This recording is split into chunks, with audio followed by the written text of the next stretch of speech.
revêt un caractère particulier parce qu'elle marque la fin d'une histoire, celle de la communauté de communes du Haut-Verdon-Val d'Alos. À l'heure de ce bouleversement, je souhaite remercier tous ceux qui, depuis la création du syndicat intercommunal du Haut-Verdon, puis de la transformation en communauté de communes du Haut-Verdon-Val d'Alos, qu'ils aient été présidents, membres ou encore acteurs, ont donné de leur temps, de leurs connaissances, de leurs compétences. J'ai vu qu'il y avait là M. Kins qui est dans la population, donc ancien maire de Torambas, il fait partie de ces gens-là. Il y a également Charles Signan, que j'ai vu, ancien maire de Villars, président de notre communauté de communes ancienne, syndicat intercommunal, en tout cas qui est également là, et ses vœux et ses mots sont pour ces gens-là aussi. Et pour ceux qui sont absents, puisque Michel Lantel est excusé, et j'aurais bien aimé qu'il soit avec nous ce soir, il a été président de cette communauté de communes du Val d'Alos-Verdon, il a énormément œuvré. À tous ceux qui ont fait naître la fierté de ce territoire, qui ont encouragé les initiatives, à tout cela encore un grand merci. Alpes-Provence-Verdon, source de lumière, c'est le nom de ce nouveau territoire. 2007 sera au regard de l'ensemble des nombreuses compétences exercées par cette intercommunalité l'occasion d'échanger aussi autour du développement touristique ainsi que sur les spécificités et les enjeux propres à cette compétence. Cette compétence, elle a un caractère transversal. Elle fait appel aux différents outils dont disposent les collectivités en matière de dynamisme économique, d'aménagement du territoire, de transport, d'hôtellerie, d'urbanisme, de développement des activités sportives et de loisirs, de préservation de l'environnement et enfin, très important, d'emploi.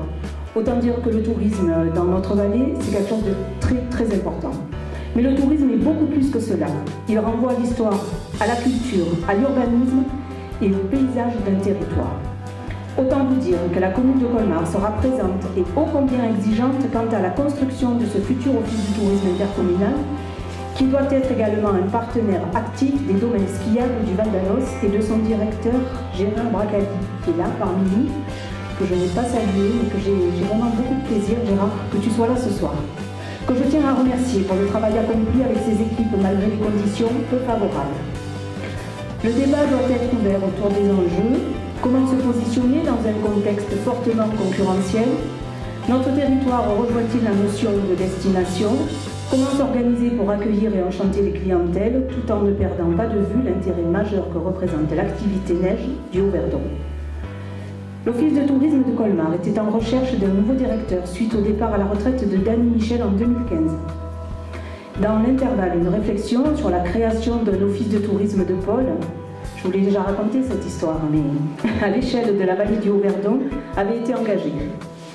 Cette initiative n'ayant pu, hélas, être menée à son terme, le conseil municipal, ici présent, a décidé de pourvoir au remplacement du poste de direction. C'est ainsi qu'au 26 décembre 2016, Gilles Gravier a rejoint l'équipe de l'Office du tourisme en tant que directeur. Bénéficiant d'un plus de quart de siècle de travail et d'expérience réussie dans la promotion touristique, Gilles Gravier vient mettre ses compétences reconnues par tous au service de notre vallée qu'il aime tant. Désormais entouré d'Audrey, Claude et Julie, vous formez une équipe gagnante pour Colmar. Complémentairement, Gilles travaillera dans le cadre de la mairie, notamment à l'émergence du pôle culturel et au suivi des activités et des projets touristiques et culturels. Gilles, nous te souhaitons la bienvenue à Colmar-les-Alpes. L'occasion m'est donnée de remercier Olivier Boisard, président de l'Office du tourisme de Colmar, pour le travail accompli. Je lui renouvelle toute ma confiance et mon amitié. C'est encore ensemble, Olivier, avec le conseil municipal, que nous allons imaginer une suite. En effet, le passage à l'Office du tourisme intercommunal implique le regroupement et donc la disparition du conseil d'administration. Nous allons donc repenser l'organisation de nos événements et animations, puisque ces derniers ne seront pas, dans un premier temps, dans la compétence du futur Office du tourisme intercommunal. Élargir son champ de vision, ne plus penser pour 6, mais pour 41, c'est bien le défi que nous devons relever collectivement. Nous avons la responsabilité de créer notre destin commun. Autour de Serge Prato, élu président, et des 15 vice-présidents qui constituent le bureau de cette nouvelle intercommunalité, avec l'accompagnement des techniciens, Bernard Moline, qui est directeur général des services, Sandrine Boucher, responsable du pôle développement et aménagement, véritable cheville ouvrière, Alpes-Provence-Verdon, source de lumière, est désormais constituée. Se réunir est un début, rester et travailler ensemble, un progrès. Réussir est l'objectif que nous devons atteindre ensemble. Depuis notre élection, ce conseil municipal, d'ordinaire à la réunion publique annuelle, précède la cérémonie des vœux. Le calendrier des vacances de Noël ne nous a pas permis de le proposer ainsi. Nous vous donnons d'ores et déjà rendez-vous le 24 février à 17h30 ici même pour cette réunion de bilan détaillée. Je serai donc succincte sur le bilan de l'année. Vous allez recevoir également le petit bulletin municipal et cette date sera également indiquée sur le bulletin. Donc les travaux de la commune sur l'année, travaux de rénovation, de conduite d'eau, d'enfouissement des lignes à Chaumy, réfection façade de la maison musée, signalétique, travaux de voirie, réfection de dallage, réfection de bâtiments communaux, mise en sécurité du carrefour du col des Champs, sécurisation des jeux du parking public, aménagement du petit bois au parking de la Lance, réfection des bassins des Espiniers, études de mise en sécurisation des remparts, renégociation des prêts, entretien de la salle des fêtes. En attendant les travaux ne sont absolument pas abandonnés, mais les subventions tardent un peu à venir, donc on est peut-être un peu gourmand, on a peut-être une enveloppe de travaux assez importante, donc on attend d'avoir un peu plus de subventions pour commencer les travaux. Sans oublier tous les événements qui ont ponctué notre année 2016. Et on vous détaillera tout ça à notre réunion publique. Le conseil municipal et moi-même adressons nos remerciements au service technique Philippe Vignolo, j'ai vu que tu étais là, Laurence Leport, Christophe de Crescenzo pour leur engagement. Philippe, je sais combien tu es attentif à tes coéquipiers et je mesure ton implication avec mes exigences toujours diverses et variées, j'en ai conscience. Merci. Et nous souhaitons bien sûr un prompt rétablissement à Viviane Snar qui nous a quittés dans l'été. Nous souhaitons la bienvenue à Julien Blanc au sein de la petite équipe des services techniques de Colmar. Julien, on l'apprécie déjà. Nous souhaitons qu'il trouve sa place avec nous. Merci au secrétaire, Régine. Alors Régine, vraiment, merci beaucoup parce que je sais que je suis indomptable. Martine aussi, qui de temps en temps me subit, j'en ai conscience. Et du fond du cœur, nous adressons tous nos souhaits de rétablissement à Brigitte Allemand, qui, comme vous le savez, a eu un gros problème de santé pendant les vacances de Noël et qui est toujours absente de la mairie. Nous avons une pensée vraiment pour elle de prompt rétablissement. 2017 sera l'année du recensement pour Colmar. Laurence a été nommée agent recenseur.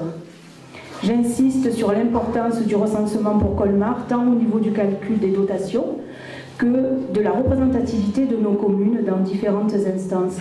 Je vous remercie de lui réserver un accueil chaleureux, de bien collaborer, c'est important pour Colmar. Et puis c'est quelqu'un qui est très rigoureux et qui va faire ça très sérieusement parce qu'il fallait vraiment le faire sérieusement. Il y avait un peu de flou artistique dans le dernier recensement. Donc merci à elle et merci à vous pour cet accueil que vous lui réservez. Je voulais dire à M. Gabel ce soir que j'ai vu rentrer aussi, qui est trésorier payeur, que je sais que son quotidien a été mis à rude épreuve avec toutes ces mutations, mais que son conseil est toujours très bienveillant. Et vraiment, je veux le remercier parce qu'il est toujours très attentif auprès des secrétaires, auprès de nous-mêmes, et nous-mêmes élus qui n'avons pas toujours le savoir en la matière. Donc vraiment, merci à lui. Nous tenons beaucoup à lui. On souhaite le garder. Bon, les paroles sont très connotées. On souhaite le garder. Merci bien sûr aux pompiers. Je salue la présence, comme je l'ai dit tout à l'heure, du lieutenant Jean-Noël Ratcheberg, chef de centre, et du lieutenant Laurent Ratcheberg, adjoint au chef de centre, à la gendarmerie, à l'ONF, aux différents partenaires, au Parc national du Mercantour, la société EFH, j'ai vu qu'il est un partenaire collaborateur, Philippe Marange qui est dans la salle. Merci Philippe d'être là, présent. Au CIVU d'assainissement, au CIVU des berges, à la serre. Merci à tout cela. Merci aux financeurs aussi, bien sûr, la région, le département. Sans eux, on ne pourrait pas faire grand-chose. Je voulais préciser, en parlant du CIVU d'assainissement, puisque j'ai vu son président qui était là, Laurent Rousse, le conseil municipal et moi-même prenons part à la douleur de Pierre-Joël Bonnier, ingénieur CIVU, qui vient de perdre sa maman. Et nous lui adressons nos sincères condoléances et nous sommes très proches de lui pendant cet instant. Que 2007 permette encore à nos associations, Office du tourisme, Comité des fêtes, on a un comité des fêtes qui est très très actif avec Marion, Héloïse, une équipe de choc. Que 2007 permette donc à nos associations, Cantou Verdon, les Saint-Saisons, la Machotte, la Récré, les Escapades, l'association Laine et Savoir-faire, l'Office municipal des sports. Là aussi, j'ai vu M. Briquet qui est rentré tout à l'heure et merci à lui, voilà, merci à lui parce qu'alors vraiment il porte à bras le corps cette activité, Anne-Claire aussi, et puis bon, Régine bien sûr, j'oublie pas les forces vives de cette commune, merci à vous. Je souhaite donc, merci bien sûr à tous les bénévoles nombreux, hein, sans qui rien ne serait possible, forcément, dans des communes comme celle de Colmar-les-Alpes, que 2017 permette ces moments de joie. Vous pourrez compter sur le soutien sans faille de la municipalité, vraiment. À titre personnel, je remercie les membres du conseil municipal, mon premier adjoint, Christophe Barbarou, pour l'extrême disponibilité dont il fait preuve. Je sollicite souvent Marinette Blanc et Jean-Louis Corny et encore Claude, Gérard, vraiment, je suis désolée, du fait de leur temps libre, ils sont souvent sur la brèche et ils ne me disent jamais non. Donc j'y ai prévu, voilà, tout simplement. Merci en tout cas, vous faites beaucoup pour Colmar. Tous sont beaucoup engagés, mais c'est vrai que c'est pas facile. L'équipe municipale, quand on a un travail en annexe, je vous assure que c'est pas facile. Donc tout ce qu'ils font, chacun comme ils le peuvent, je les remercie, vraiment. Ils sont très présents. Pour 2017, le conseil municipal, les employés communaux se joignent à moi pour vous souhaiter tous nos meilleurs vœux. Et si je devais exprimer un souhait, je dirais qu'à défaut d'être le meilleur, il faut rester soi-même. Je vous propose de trinquer à l'année 2017, qui, j'en appelle de tous mes vœux, devra être placée sous le signe de la paix et de l'amitié sincère. Merci de votre attention.